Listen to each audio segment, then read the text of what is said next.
Hi, welcome back to the channel, guys. It's your boy Modine, and I'm back again with another entertainment news for you right here. So, I did a video yesterday, kind of like reacting to what Kojo Sheldon said in the KSM interview. In there, I realized more and more that a lot of people see Shatta Wale's image outside of his music as a crazy person. There are different narratives out there about who Shatta Wale is. A lot of people would say immediately the guy is always angry. Some will consider him crazy. A lot of people say he's not the type you can mess around with and he's not good for business.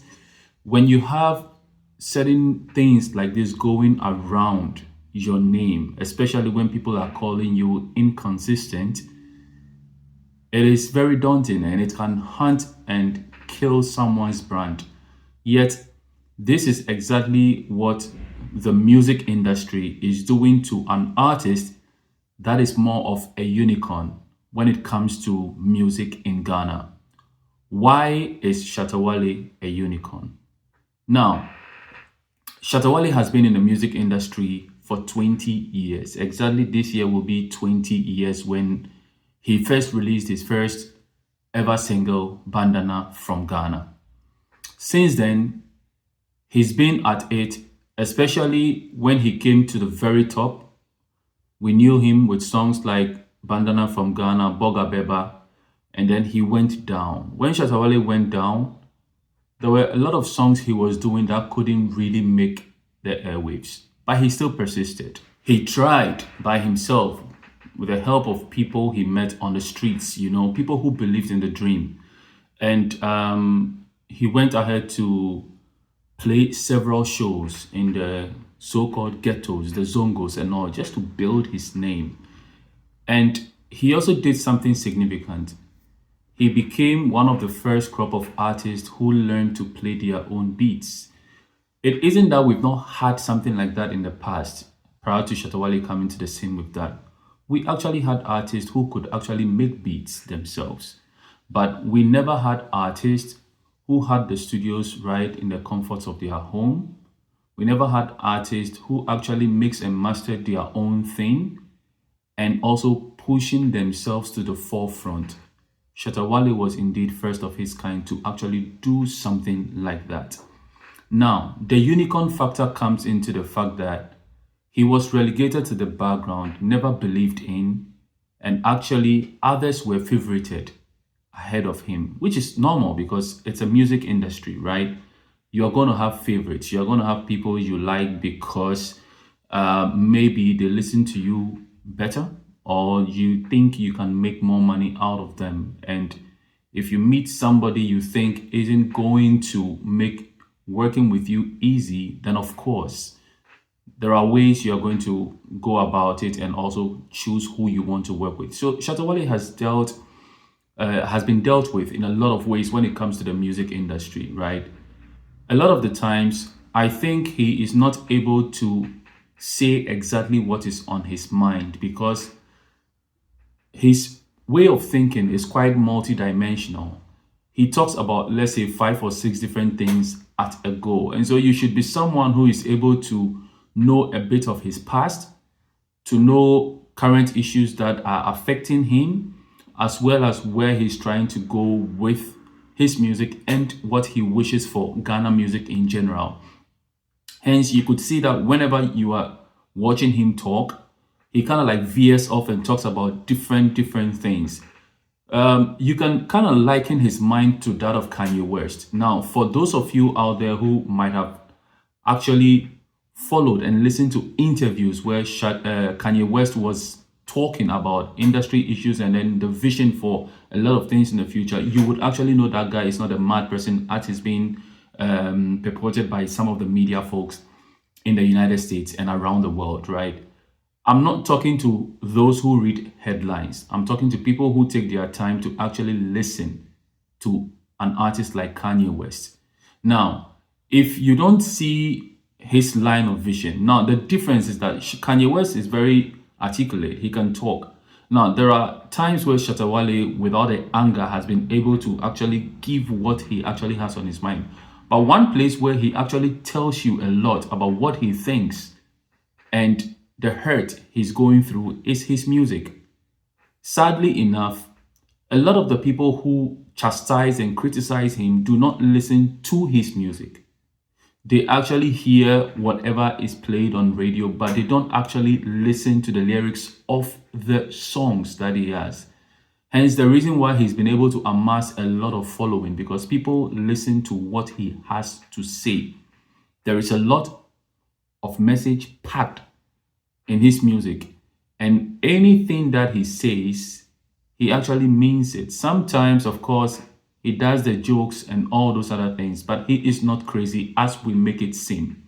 Shatta Wale's only weakness when it comes to the music industry and his whole brand is the fact that he cares too much. Shatta Wale actually cares truly and deeply about the Ghana music industry. Here is why. This is somebody who came onto the scene 20 years ago. He got a big tune that was nationwide. People knew him. His songs were all over. However, he never really made any money.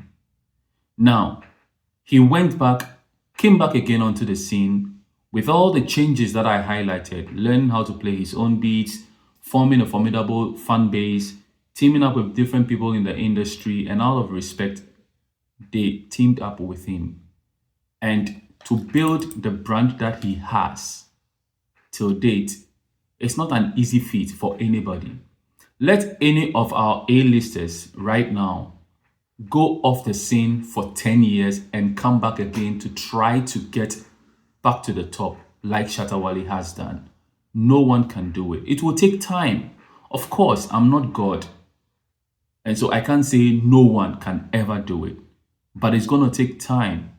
And it takes people that have a message. Everybody has a story. You look at Nelson Mandela, you look like Nkrumah. All those people had to go to prison before they were able to come out to champion their cause, right? It doesn't necessarily make them a bad person. Now, Shatta Wale, on the other hand, has taken the bad image, the bad person persona, just for his brand to be able to correct a lot of things in the industry. Now, one may ask, if I say his only weakness is the fact that he cares, here is it. He saw 20 years ago there was no money in the system. A lot of things were going wrong. A lot of the so-called gatekeepers were using their authority and power to undermine upcoming and new artists, and they were making and reaping money off them. You would come out there, make money, and no one knows. Hence, we've seen something that continued for a long time where our artists come, they blow up, and immediately they get first shows abroad. When they leave, they do not come back again. And so we have artists who are just doing the music so that people will see them to be relevant in Ghana. And then immediately they get visas and travel outside to the US, to Europe. They stay behind, marry here, make kids, and they start working over here because they know the music doesn't really pay. So they actually use the fame they get from home, come to the West, and then use that to develop themselves and put the music somewhere. This is not something we have to continue in the country. It must not continue. We have to put a stop to it. And it's a collective effort. But there must be that quote unquote crazy person who is crazily passionate to lead with a blueprint. And what is that blueprint? The blueprint is simple. Show us that it can be done in Ghana. Show us that we can make the money with our music in Ghana. Show us that I don't have to travel abroad I don't have to use my music as an excuse to travel abroad, get the visa, and go stay there, make kids, or marry somebody and get documentation so I can have a better life. These are the templates Shatta Wale laid down with hard work, consistency, and he kept on pushing. I mean, the second coming of Shatta Wale, it was like a craze for every artist in the industry, because before he came onto the scene the second time, we had people promoting at least 4 songs in a year. We had cardinal points where people released songs. People released songs at the beginning of the year. People released songs somewhere around Easter, shortly before Easter.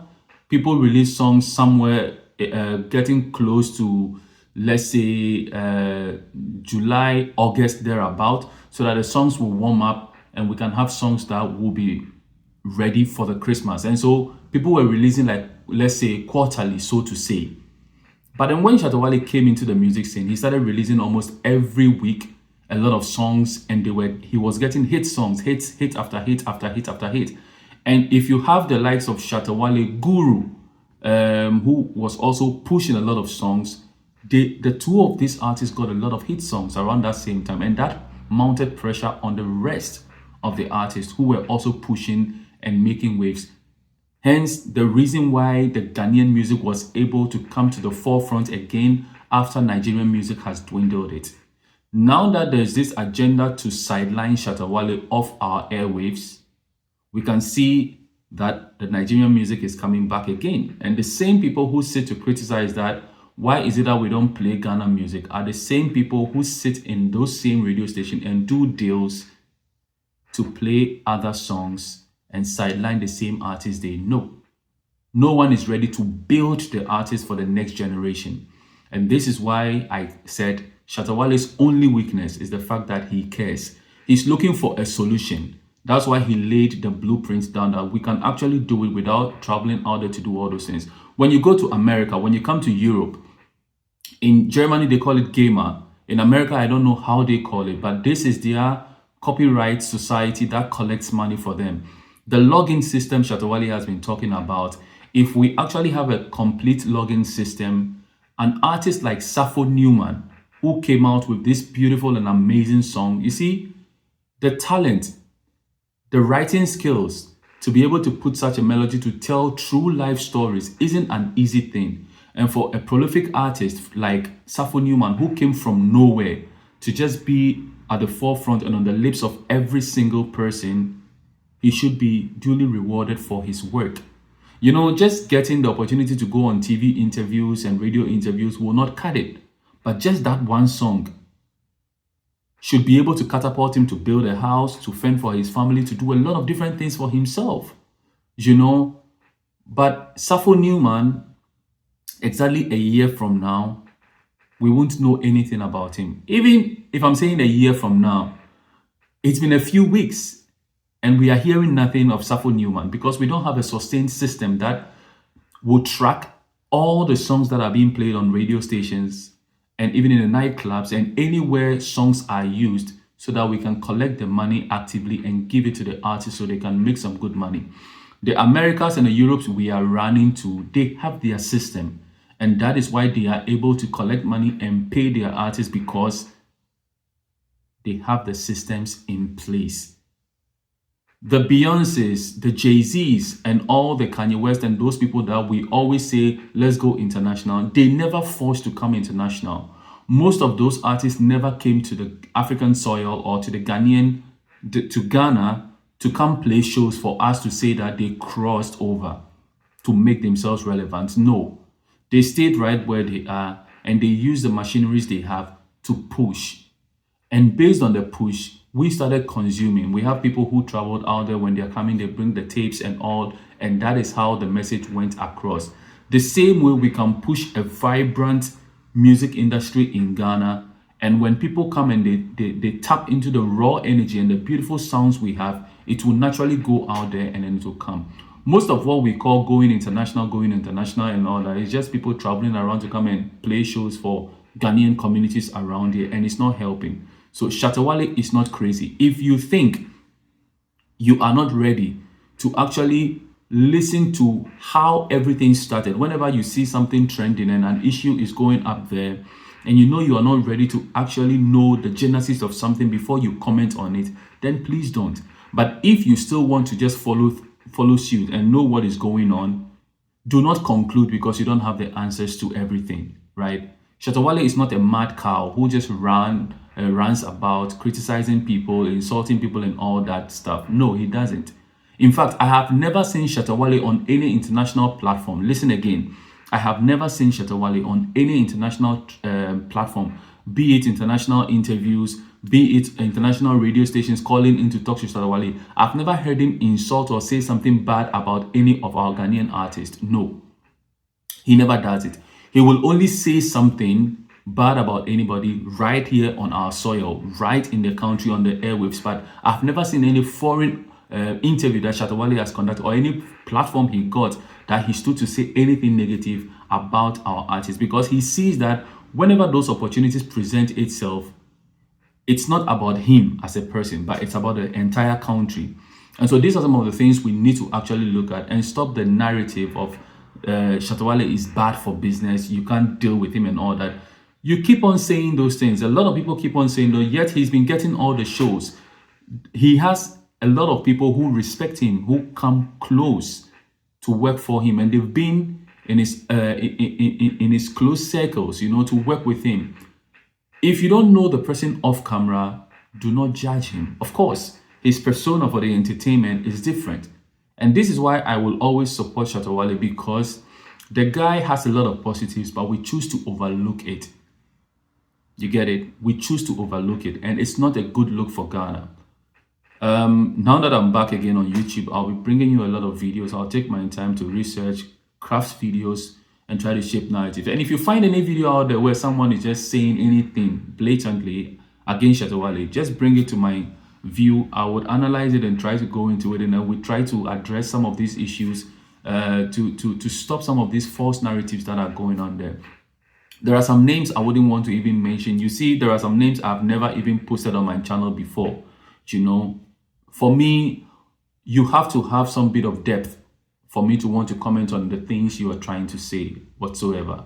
But I don't like people who just rant and shout with no evidence or facts whatsoever. I just want us to look at issues, address issues, and solve problems that are persistent in our music industry, because we need to grow in a positive way so that we can push Ghana music forward. That is all. Let me know what you think about this in the comment section below. Like I always say, it's always about positivity. My name will forever remain Modine. If anybody comes to you with a negative vibe, turn around with a smile and say, peace out.